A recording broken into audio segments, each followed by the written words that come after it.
those receivers collect the radio signals coming out of the aircraft, and from that radio signal, there's information about the aircraft's position, speed, heading, altitude, things like that. Welcome to another episode of the Mapscaping Podcast. My name is Daniel, and this is a podcast for the mapping community. Today I'm talking to Ian from Flight Radar 24, and Flight Radar 24 tracks airplanes in real time. It's an interesting story, and I really hope you enjoy the interview. Hi Ian, thank you so much for taking the time to talk to me today. And what we're going to be talking about is Flight Radar 24. Maybe you could tell us a little bit about the history of this website. Absolutely. Thank you so very much for having me. It's a pleasure to be here, and I'm glad we could sit down and chat. So Flight Radar 24 started in 2006, 2007 as a side project, not even a side project, just as a small project within what was then our co-founders' flight and travel reservation booking service. Think, along the lines of, Kayak or something like that, where you're pulling in bookings from multiple sources to provide price comparison. And they were looking for a way to bring traffic to that site. And so what they did is they set up a couple ADS-B receiver antennas in Stockholm, Sweden, where they were based. And from there, they started to generate a map with traffic on it, air traffic, what was around Stockholm. And that little widget or embed that was on the price comparison site started to see more and more and more traffic, and eventually started to see more traffic than the price comparison site. So doing what any good business folk would do, they decided that perhaps there was an opportunity here to create a full-fledged service based on the ADS-B receivers and displaying that information on the map. And that is how Flight Radar 24 was born. And I realize now, after hearing you tell that story, that I made a bit of a critical mistake right at the start there. I introduced Flight Radar as a website, but it's not a website at all. I mean, it has a website, of course. We can go there and we can log on and we can see what's happening. We can see the flights from all over the world moving around. But what it actually is a network of receivers. And you mentioned a little bit about the kind of data that's been sent back and forth. But maybe we could dive a little bit into that network. How does it work? Sure. So the network that we have right now grew from just a few receivers in the Stockholm area to over 20,000 terrestrial-based ADS-B receivers around the world now, and so it's grown quite handedly over the past dozen or so years, and those receivers collect the radio signals coming out of the aircraft, and from that radio signal, there's information about the aircraft's position, speed, heading, altitude, things like that. And then we use that information that's collected by our receivers as a way of plotting everything onto a map and combining that with other information that comes from third-party sources or our own databases to provide a global picture of air travel. And this network, it's crowdsourced largely, isn't it? Yeah, so the way that we source the data is twofold. The first is that we have our own receiver kits that we send out to qualified hosts around the world.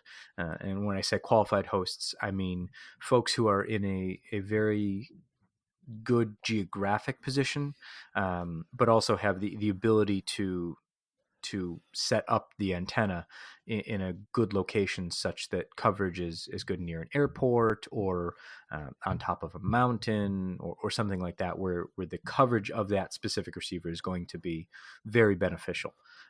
The other method that we use is we provide a software package for users who want to develop their own receiver, and what we suggest is using a Raspberry Pi because we've developed a rather simplified method of getting the image onto the Raspberry Pi, and it's from there it's nearly plug and play.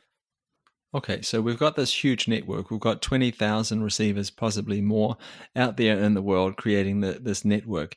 And each of these receivers is receiving data from the aircrafts that are moving around the world, and they're receiving altitude and call sign maybe and position. And I think in the pre-interview you said something about depending on what type of data is being sent, they could also be sending or receiving, some weather information. So we've got this huge network, and we've got this amazing live tracking of these aircrafts on a map. What are we doing with this data? What's the use case for this? Sure. So the use case is dependent on who the user is. We can segment the use case into a variety of kind of channels, and the first is I think the most personally important is someone who wants to know where a specific plane is because they have someone important to their lives on board. If grandma's coming to visit, you want to know exactly when she's going to get there so that you can get to the airport in time to pick her up, or you want to know if she's going to be delayed. Your kids are traveling and you want peace of mind. You just know where they are, things like that. If if you are soon to be on board an aircraft, you can know where it's coming from and whether or not it's going to be delayed, which is thoroughly important if you're trying to decide on whether or not to have another drink at the bar at the airport. So I mean, it can be that's one of the generally important kind of things that a lot of people use our service for. The other is the other kind of general retail use is plane spotters, or folks who are just interested in the aircraft themselves, whether it's a special type of aircraft that they really like, or it's a special livery, so that there's special painting on that particular aircraft, and they just want to be able to see it in person, or get a picture of it or something like that. That's a big chunk of our users as well. That's really interesting. Like I never actually knew that there were plane spotters. Obviously, I'd heard of train spotters before, but that was mainly because of the movie Train Spotting. But plane spotters, that's a little bit new for me. There must be some kind of more sort of business driven use case for this kind of data. I'm thinking, because it sounds like a pretty amazing network that you've collected.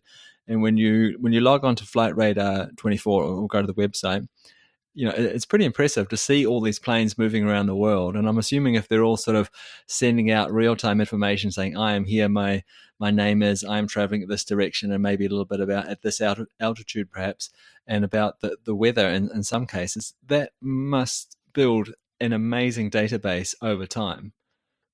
Absolutely. The main kind of enterprise use case is certainly not in knowing where a single flight is, but knowing where a group of flights are, or a group of aircraft, or even a global data set of aviation, especially if you're working on a larger project that benefits from having a large amount of data available. Having a data set that spans years, and global air traffic really kind of lends itself to allowing those users to make business decisions based on the data that we've collected. So, for example, airlines or airports looking at historical patterns of usage of particular runways, perhaps, or particular aircraft types. If an airline is interested in finding out how their fleet or subfleet is doing on a particular set of KPIs, then we're able to provide that information so that they can balance their business decisions based on historical data. And what we see is the ability of the ability of that large data set to influence some really important business decisions that airlines, airports, and even airframers are undertaking. I come from the GIS, the Geographical Information Systems or Science world, and the geospatial world, and we're all about mapping. We're all about using different data layers, I guess, to make decisions. And I guess one of the classic use cases for this for GIS, for the system of layering geographic data, would be show me the best place for something. Could you imagine this data being used in that kind of analysis? Like, where's the best place to put an airline? An airport. I would think that there might be certainly some valuable insight that you could glean from this particular data as far as where to site a future airport, possibly based on current flight patterns or things like that, areas that are lacking kind of the congestion that would influence operations at a particular airport. So you don't want to necessarily add to the congestion in airspace. I mean, if you look at a great example of extremely congested airspace is New York City, or the area around New York City. You have three of the world's busiest airports within 5 miles of each other: Newark, LaGuardia, and JFK. And so you wouldn't want to put another airport near there. And so using kind of the flight path data that we were able to generate, you could say, okay, that would be a terrible place to put an airport, but what about over here? So yeah, I mean, that's certainly something that I could see the data being useful for. When you dive into this database that you're collecting, can you see any trends or patterns over time? Is there anything that stands out? Yeah, I mean, if you're looking at putting things onto the map, one of the most striking things, once you know what you're looking for, I think is viewing the jet stream, because all of the transatlantic aircraft that are headed from North America to Europe are going to take advantage of the jet stream. When the wind is good, they'll take that tailwind, and they'll avoid the jet stream on the reverse trip. So flying from Europe to North America, they'll either go north of the jet stream or south of the jet stream, depending on where their final destination is. And so what you end up seeing is over time really a visualization of the jet stream as a function of air travel. So that's one of the neat things that you can see where the planes are is going to be, generally where the jet stream is. So that's one of the neat little visual patterns that you can pick up. I could imagine that things like border conflicts or conflict zones in general, that they must change the way people travel, change the way airplanes fly, change the paths that they fly on. Is that kind of thing, is it visible in this data?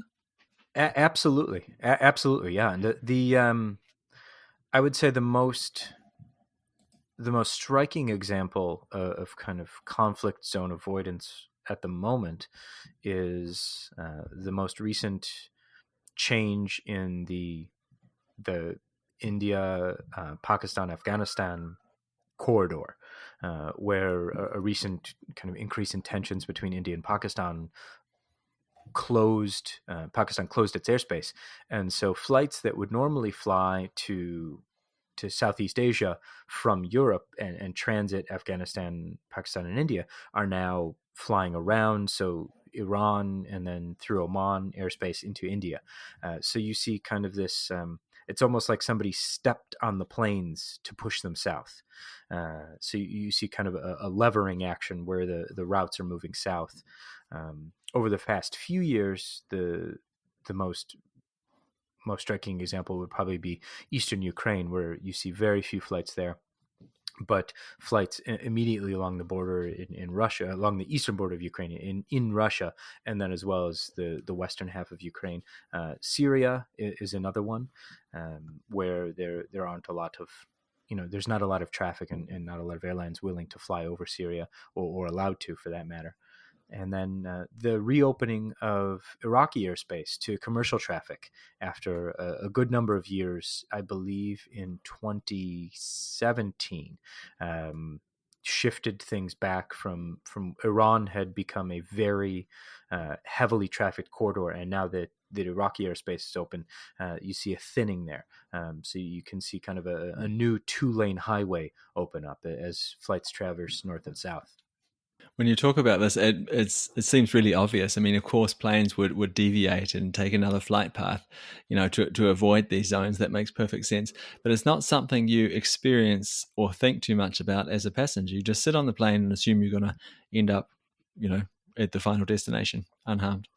Yeah, well, of course, and the one of the things that I think is very interesting, that, and like you said, you don't really think about it unless you're interested in it, or if something happens, and things like that, is that there are so many flight paths around certain either conflict zones, or you're deviating around weather, or things like that, and you see these holes open up around thunderstorms, or around areas that you don't want to be flying over, and things like that, and then they become patterns that you're always looking for, where if you're on our site and you see a kind of, there's no planes in a particular area, you go, oh, I wonder if there's a storm there, and then you can turn on a weather layer and say, yes, there's in fact a thunderstorm there, and flights are going around.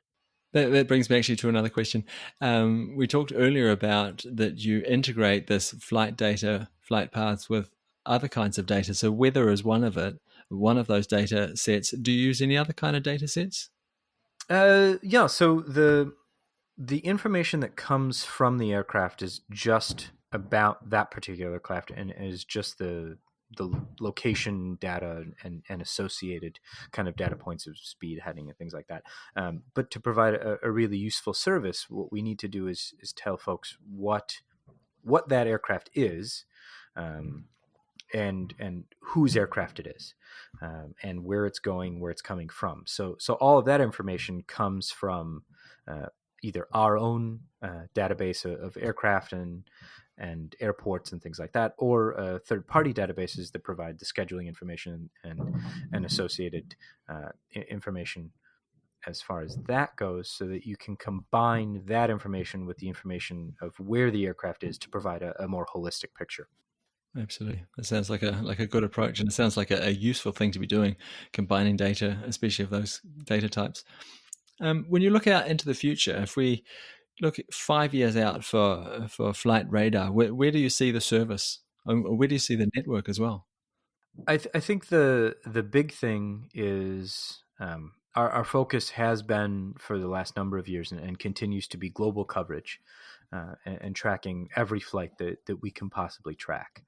And so over the next 5 years, and even before then, our focus is expanding the terrestrial network as much as we can, especially improving upon our receivers and the network, both in terms of geographic scope, but also in terms of technical ability, things that we're doing to improve radio reception and transmission speeds, and things of that nature, so that the technical aspects of the network are even bigger. But I think the big leap is certainly going to be the inclusion of satellite data and external data sources that allow us to take advantage of new technologies that are able to host receivers, especially the explosion of space technologies and nanosatellites and things of that nature, that allow us to more easily and inexpensively partner with a variety of organizations that are moving in that direction. Could you imagine that a satellite could actually replace the terrestrial network at some stage? Could you track everything by satellite? You could, but the terrestrial network, I think, really maintains is the heart of what we do, and it'll remain so for a very long time. Not the least of which is the importance of having multiple sources, especially for when you're collecting radio signals and things of that nature. We need to have the ability to collect from multiple sources. But one of the things that the terrestrial network offers that the satellite network doesn't offer at this point is multilateration, and so the ability to use those fixed position receivers to determine the position of aircraft that aren't necessarily sending out the position information, but just a radio signal that tells us that I'm an aircraft. And then we have to calculate the rest of that information based on the time difference of arrival of those signals. So the ability to have an in-position terrestrial network really helps us in that regard. But it also provides a checksum of sorts on the ADS-B data coming either from the terrestrial network or from a space network, in the ability to use multilateration as sort of a tool to create a checksum to understand the ADS-B data a little bit better. So, Ian, we're slowly but surely coming to the end of our time together. But before I let you go, I've just got a couple more questions. And the first one, we've talked a lot about data. So I was wondering, can you put some numbers around how much data you're collecting? Like how many signals are you receiving a day, a week, a month, that kind of thing, so we could get a little bit more of a nuanced picture of the size of this network? Sure. So the I guess funny is an interesting word, but I'll go with funny because I got a good chuckle out of it. There's not a lot of data coming in because the data is designed to be so small. I mean, when we're talking about data, it's a lot, but a daily volume is about 400 gigabytes. Which when I first started, I thought surely there's terabytes of data coming in. There's got to be so much. But when you dig into it, the radio signals are designed to be. I mean, they're designed to be economical. The signals are designed to be small as far as the amount of data that they're sending. So the daily volume inbound to all of our receivers is about 400 gigabytes. Obviously, that number grows when you start including throughput and things like that and processing. But that kind of is a basic overview of the data coming in. Yeah, I guess for a global network of this scale, it's not a great deal of data, because I'm thinking that they don't just stop receiving. It's not like they start from 8 o'clock in the morning and stop at 4 o'clock. It's 24 hours a day, 7 days a week kind of thing. But so that's really interesting. Okay, the next question is, let's say I'm all in, which I am. I love what you're doing. It's a great idea, and it's obviously working. It's providing a useful service for lots and lots of people. But let's say I would like to be a part of this. How would I go about being a part of the network and setting up my own receiver? And would that in turn give me access to this data? Yeah, the great thing is that anyone can join the Flight Radar 24 network. We have, like I said before, we have two kind of different tracks, and the first track is we will send you a full receiver kit if you are in a good position to provide some really good data, or you're in a position where we don't yet have enough coverage. And so what that kit includes is the actual radio antenna, a GPS antenna, and then the physical receiver box, the computer, and that's just plug and play into power and internet. You mount the antenna where outside on a mast or your roof or something like that, where it has a view of the sky, and then you're all set. The second one is anybody can do this. You don't have to be in a great position. You don't necessarily have to have a 360-degree view of the sky.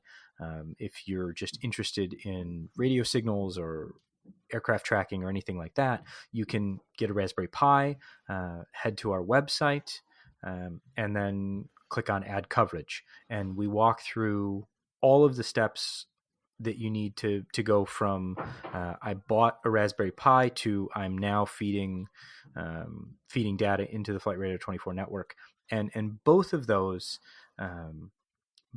options include a free business subscription. So as a thank you for providing data from your area, you get a business subscription, which includes lots of our best features, and it's the highest subscription we offer to individuals. So you get 2 years of historical data, different charting options, so aeronautical charts and things like that, weather features, and we're adding new features all the time. Ian, it's been really, really interesting hearing about your work and about the network and about the future possibilities of it. Before we say goodbye, where can we go to follow along and learn more about what you're up to? Sure. So the best way to follow along with the aircraft is just flightradar24.com, and then you can find us as Flight Radar 24 on a variety of social media platforms, Twitter, Facebook, Instagram, VK, LinkedIn, wherever you choose to be social, you can find us there. Excellent. Hey, thank you so much for your time. Really appreciate it. I appreciate you having me on. This was a lot of fun. Thank you so much. And that's it for another episode of the Mapscaping Podcast. My name is Daniel, and I really want to thank you for listening to these episodes. It's much appreciated. If you want to reach out to me for whatever reason, you can find me on social media at Mapscaping on Facebook and Twitter. And also, if you have a friend that you think might enjoy these podcasts, or podcast episodes, I should say, please share it with them. I'd really appreciate it. Thanks again, and we'll talk again soon. Bye.